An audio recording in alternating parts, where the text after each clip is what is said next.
Selanjutnya ibu kita yang pemateri Dr. MM Tri Susetyaning Mildawani, Doktoranda Magister of Arts, dosen tetap Perbanas Institut, jabatan kalau dosen lektor, tempat tanggal lahir Semarang 12 Juli 1960, S1 Psikolog UGM, S2 Psikolog Organisasi University of West Florida, United States Amerika 1994-1996, S3 Psikologi Universitas Persada Indonesia, Yayasan Administrasi Indonesia. Pengalaman kerja menjadi dosen Fakultas Psikologi sejak tahun 1989 sampai dengan sekarang. Pengalaman kerja profesional di perusahaan-perusahaan ternama, pengalaman pengabdian kepada masyarakat sebagai narasumber pada bidangnya.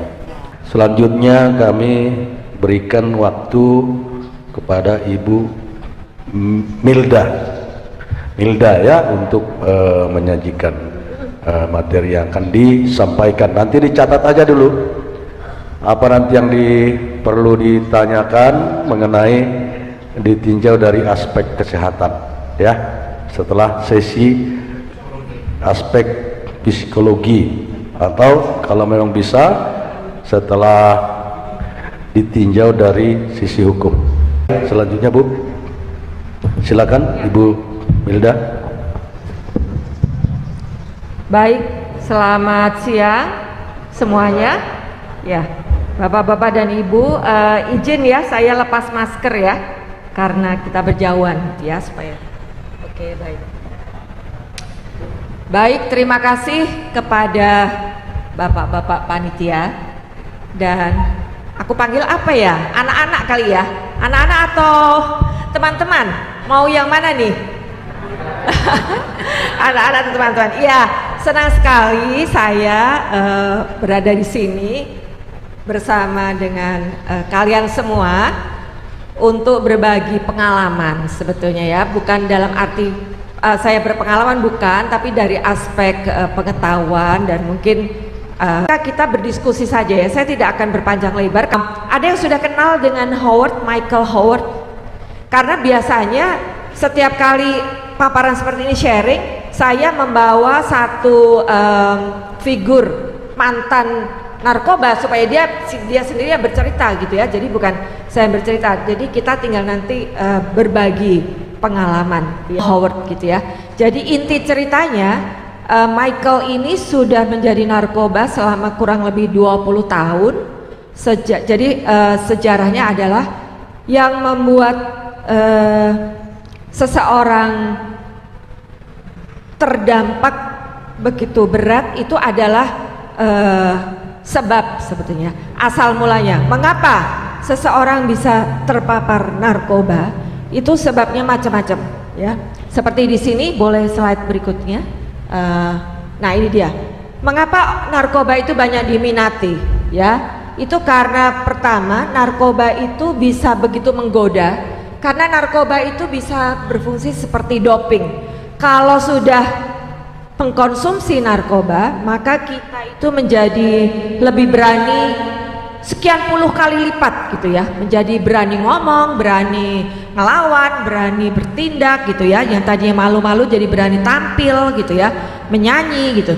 Jadi doping, kreativitas meningkat, meningkatkan ilham, menghilangkan kebosanan. Nah hati-hati bagi Anda yang biasa menyendiri gitu ya, hati-hati.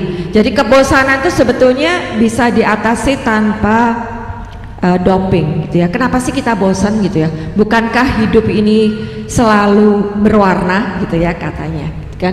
Makanya kita harus sering-sering jangan lepas dari sebuah komunitas ya, jangan suka menyendiri. Sementara teknologi itu membuat orang mojok gitu ya, orang suka mencari waktu sendiri supaya nggak ada gangguan gitu kan.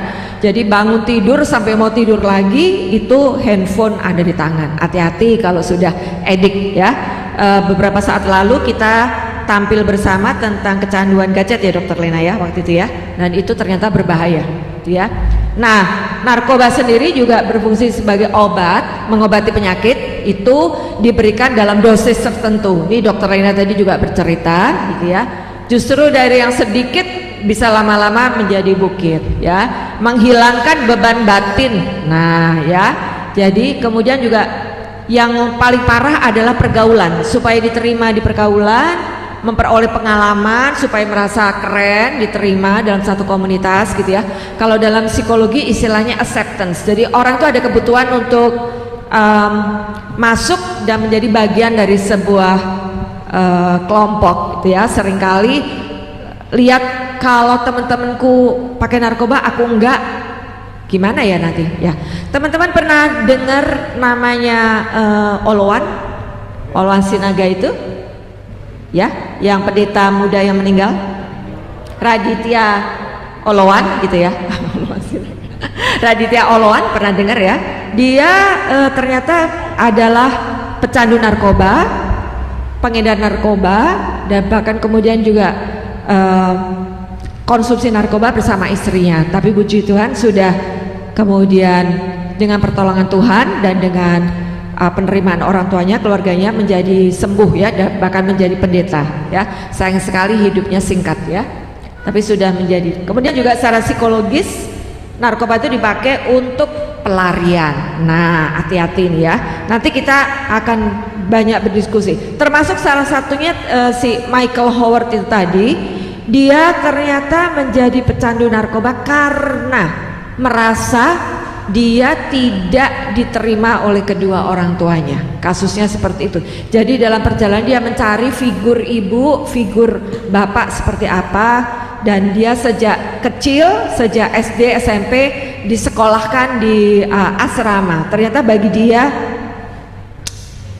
dia merasa orang tuaku kok sepertinya tidak mau menerima aku ya, sehingga aku disekolahkan di asrama, dititipkan di keluarga teman ibunya. Rupanya dari sudut pandang anak itu merasa ada penolakan, sementara orang tuanya melakukan itu karena mereka merasa mereka tidak bisa membesarkan anak-anaknya. Jadi mereka titip ke teman yang dirasa bisa membesarkan anak dengan baik ya. Tidak taunya penolakan-penolakan itu sepertinya sederhana, simple, tapi ternyata berdampak pada si anak ya. Dan kalau teman-teman nanti bisa mendengarkan sendiri perjalanannya Mas Howard ini, itu memang naik turunnya luar biasa ya pengalamannya dia.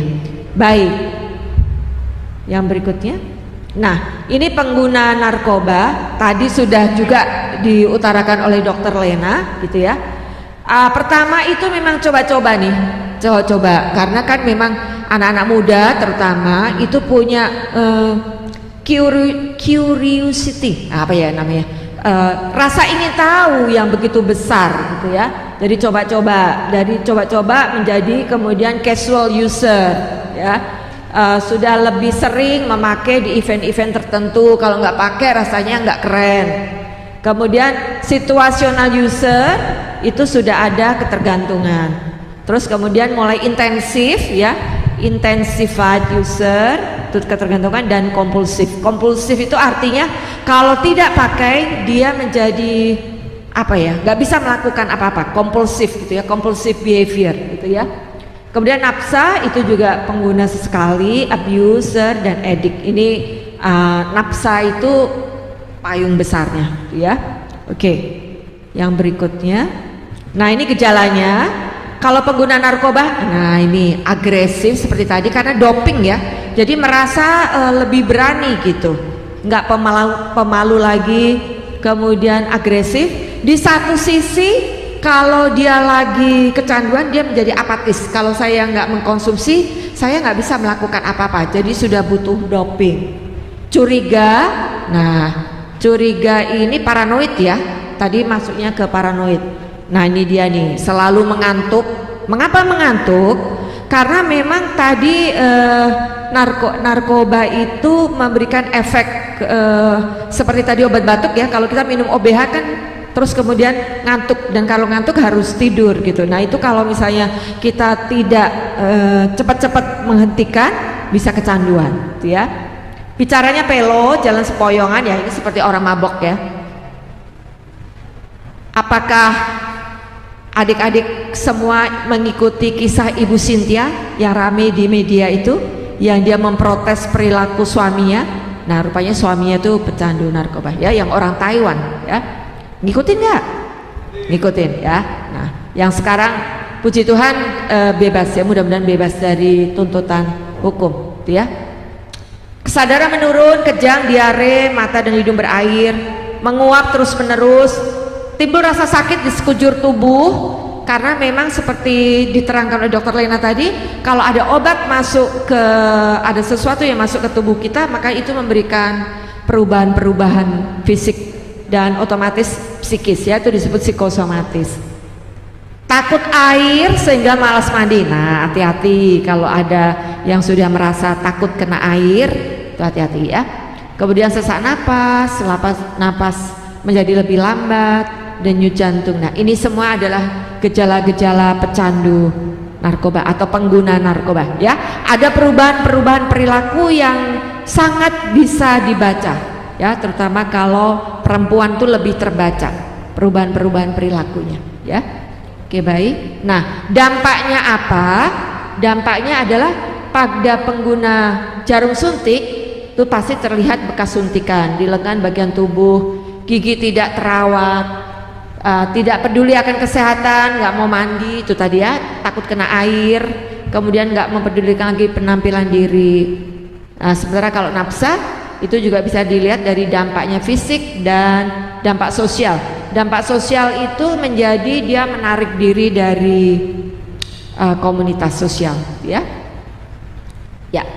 Apa yang harus dilakukan ketika kita mengetahui saudara-saudara kita atau diri kita sendiri misalnya, waduh aku kayaknya mengidap nih, sudah mulai ada kecanduan misalnya ya, itu sebetulnya bisa dilakukan pencegahan.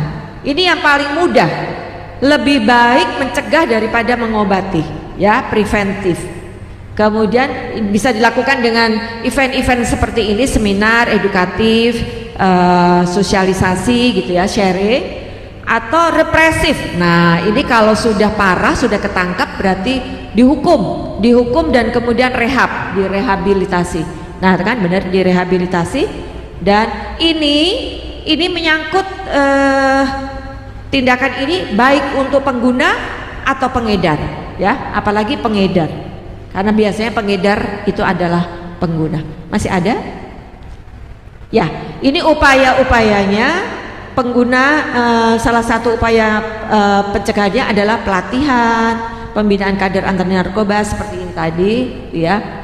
Pengendalian pengawasan jalur peredaran narkoba, ini ada undang-undang. Kemudian pilihlah lingkungan pergaulan yang positif, itu tentu ya, membentengi diri dengan imtak dan iptek. Nah sebetulnya ilmu pengetahuan dan teknologi itu dua mata pisau yang saling bergantian. Di satu sisi dengan teknologi kita cepat bisa tahu dinamika kehidupan dari negara lain, dari orang lain. Tapi di satu sisi kalau kita tidak menyaring informasi yang kita terima, kita menjadi istilahnya itu objek gitu ya. Jadi tidak semua informasi yang ada di sekitar kita itu bermanfaat. Banyak informasi yang sampah gitu ya. Jadi kita harus pintar-pintar menyaring informasi yang ada di sekitar kita. Caranya gimana? Kembangkan kemampuan berpikir kritis.